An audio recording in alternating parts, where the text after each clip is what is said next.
How long you feel like you've been working on this album on VictoryLap? Man, when I had this room right here rented out, bro. Oh, I might have been 14 into 15. 14, 15. So what? We in 2018. So at least 4 years, 5 years. You know, if How it many was, records did you go through?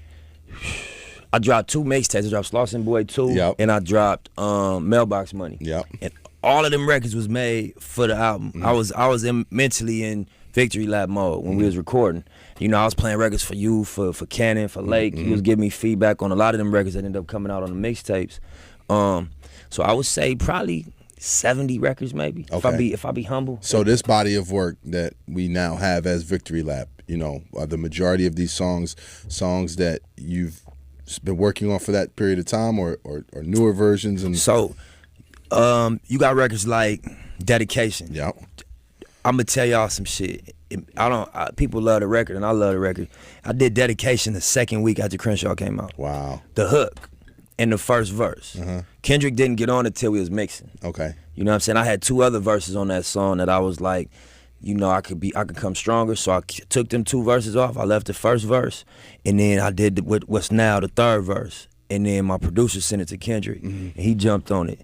So that was a record done in 014. Wow. And then we got a record on there called Real Big. That was done 014.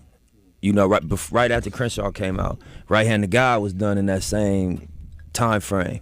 And then those are probably the oldest records on the album. Okay. So from that point, as I recorded, I would just, you know, I had convos with certain executives that gave me dope insight on how they look at albums and what they consider the standard for a song that goes on the album and a song that doesn't. I listened to Quincy Jones interviews. I was listening to how they made Thriller and how they had like 10 songs about to mix, and he listened back and was like, what's the weakest 3?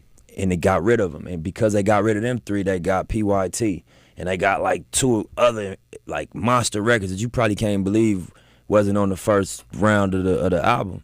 So I was just real critical on the bar. To figure out how to turn it into I'm gonna just say a positive, and turn it into a career. It's something that, you know, represents inspiration for young kids when they come through 62nd and Gramercy.